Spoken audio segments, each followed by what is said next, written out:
Hey, how's it going, guys? Mr. Boss for the win here, and in today's GTA 5 video, I'm going to be telling you guys which nightclub is the best in the newly added After Hours update.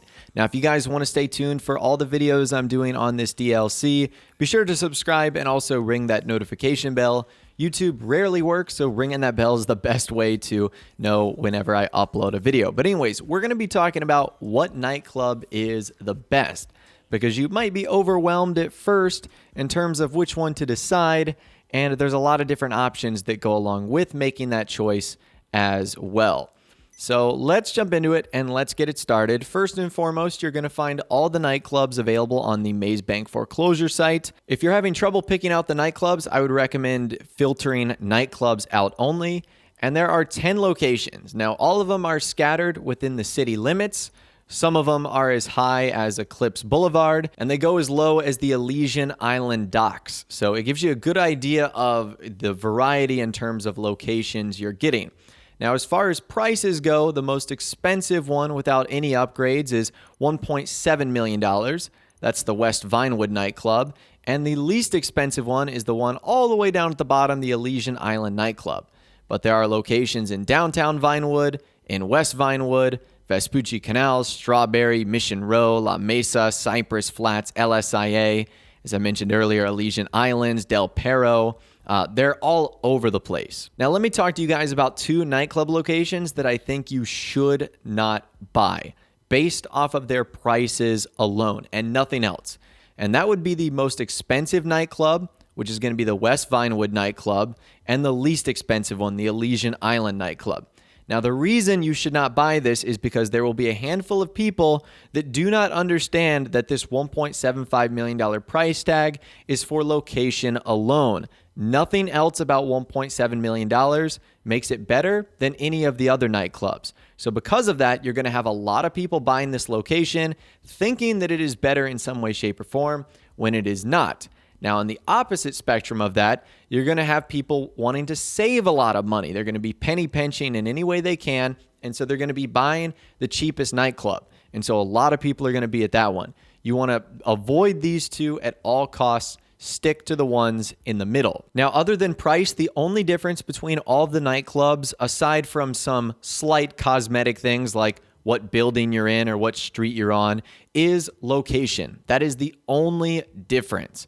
So for me, I have two nightclubs that I think are the best. The first one that I think is the best is the Del Perro nightclub. I actually bought this on my live stream earlier. The reason I like this is because it's not too terribly expensive. For me, it's in a pretty good location, surrounded by clothing stores, a Los Santos custom shop, a gun shop. My CEO office is really close. I've also got the beach, which is great for calling in Pegasus vehicles. It's really close to the highway, so it had lots of advantageous opportunities. And because it wasn't the cheapest or the most expensive, not a lot of people bought this one. It's also right next to Bahama Mamas, which is kind of a cool perk. And speaking of that, the other nightclubs in the game, the brand ones like Bahama Mamas, Tequila La, Cockatoos, they're not open. Rockstar just completely ignored those, like they don't even exist. So those are not options either, in case you're wondering. After that, my second favorite location is the downtown Vinewood Club. It's right next to the most expensive one, so you still get that really nice location, but not a lot of people are going to buy it because they're going to go for the one that's a little bit more expensive. This one's great too because it's in an awesome location towards the top of the city, which is going to be near your existing businesses, probably a lot of your apartments. It has great highway access, and it's next to the casino, where a lot of Pegasus vehicles can be spawned in too. So those right there are my top two locations for the nightclubs. Again, your price really not going to vary all that much, maybe a couple $100,000, but the locations are going to avoid the mass majority of players, and it's also going to give you great access to nice roads, spawn points, and other business locations. Now, after that, let's dive into customizing the nightclubs. No matter what nightclub you choose, you're going to have all the same options on the inside. The first is nightclub style. The first is a very simplistic one. It is a concrete-like design. It doesn't cost you any money. In my opinion, this is the worst looking design, and it's probably why it's free. The next design after that is sort of in the middle design. You're getting like these modern blue tones.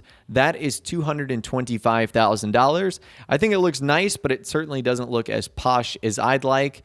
And then you have the third one, which is the most expensive, kind of the most luxurious in this pink and gold pattern, and it is $300,000. So that's the one that I like the most. Again, they are just cosmetic changes, but I had the money and I wanted to make my nightclub look nice. So that's the one I ultimately went for. Now, after you choose your nightclub style, you have the option of 4 different light rigs. And this is pretty cool because it'll actually allow you to play sort of a preview video. So in case you have no idea what that looks like, you can take in a little bit of an idea before you buy them. So this is going to cost you money no matter which one you choose. The first one is called Cathedral. In fact, I think all these look awesome. So I think the price tag is just kind of subjective here. The next most expensive one is Lightning Storm. This one's really cool too. It's kind of like a strobe effect, which I think is awesome. The third one and the second most expensive is called Surge. This one is really cool too. Kind of gives you that rhythm pulse feel, like power lines going all over the club. It kind of looks awesome. And then the one that I chose, just happened to be the most expensive, was actually called Dazzle.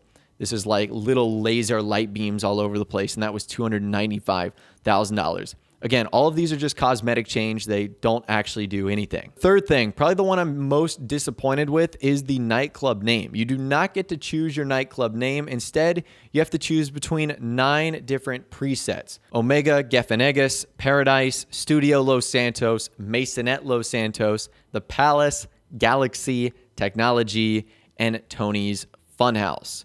So those are your 9 different options right there.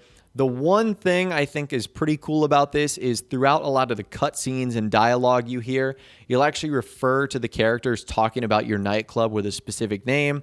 And obviously they couldn't do that if you could name it whatever you want. So a little bit of pro, a little bit of con there. It would have been awesome if you could have named your nightclub, but at least it works a little bit better with the cutscenes and whatnot. After that, we have storage. Now, there's 2 different types of storage: vehicle storage in the form of garage floors, and then storage for your cargo, your business stuff. Now, I'm going to be talking about the business stuff in another video. It might be tomorrow, but they start you out with 1 floor for the cars and for the storage stuff. At a minimum, I would recommend getting 1 extra floor of each, especially for the car stuff, considering that first floor only allows you to store 3 vehicles. And if you utilize those correctly, they should be for your delivery vehicles. So I would get 1 extra floor. If you want all 3, you can get 33 total cars in the nightclub. But I would just start with 1. You can always add more. You can't take away. If you feel like you need more, just add them. But just be careful about that. After that, it's dancers. So dancers have 3 different styles. Underground, you have a transgressive style, and then you have a grandier style, and you get to choose between either girl-girl, boy-girl, or boy-boy as far as the dancers go. Again, lots of different options right there as far as the people you want to see, like on the elevated platforms. And the last one is dry ice, which I have not actually seen used yet, but apparently the DJ will use this at random during key moments during your DJ set. So lots of nice customization options right there for your nightclub. Some things that are practical, like the storage. Some things that are just totally for fun, like the dancers and the dry ice. So that's just something you're going to have to consider when you actually buy the nightclub itself. Now, when you guys buy the nightclub for the first time, it is not going to look like mine. There are 2 setup missions, one for the staff, one for the equipment. Again, we're not going to go into the business side of stuff in this update, but once you complete that, your nightclub will be fully unlocked for you, and you will have all of its potential ready for you to rock and roll. Now, there's a couple of other features that are not included on the website that you can actually get in the nightclub. A lot of them have to do with your office, including the ability to have a money safe, a gun locker, as well as a place to change your clothes. All of those are included for free. There's no accommodation area. You can spawn inside of your nightclub without having to pay for an extra upgrade. So that right there is actually quite nice. There's also a ton of other features scattered throughout the nightclub as well. There's probably about 13 different locations in which you can get a drink. I stated in the trailer that it seemed like there was, so many different spots in which you could do something like that, and it turns out that that's true. You really can spend like 13 different locations getting a drink, which is kind of funny. So there are a lot of things that you don't actually end up paying for that you can take advantage of in these nightclubs. But at the end of the day, there's basically 2 parts. There's the main nightclub, and then there's the business side of it. And they are pretty separated quite nicely. you'll kind of tell, like when you're in the business side, you can sprint. When you're in the nightclub side, you can't. So Rockstar did a really good job of separating those. And I think that the nightclubs overall are going to be incredibly valuable. But that right there is my answer to which one I think is the best.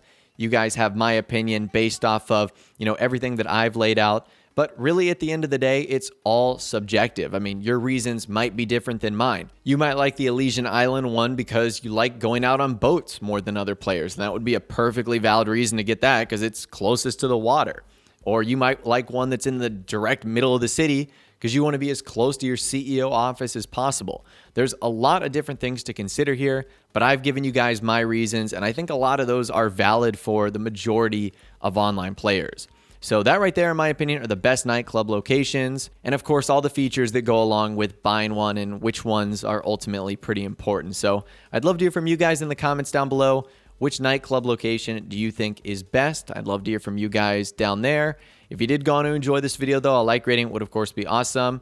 And also subscribe to my YouTube channel if you are new or you like daily GTA 5 videos like this. With all the way, guys, like I said, thanks so much for watching. Take care. And I'll see you guys in the next video.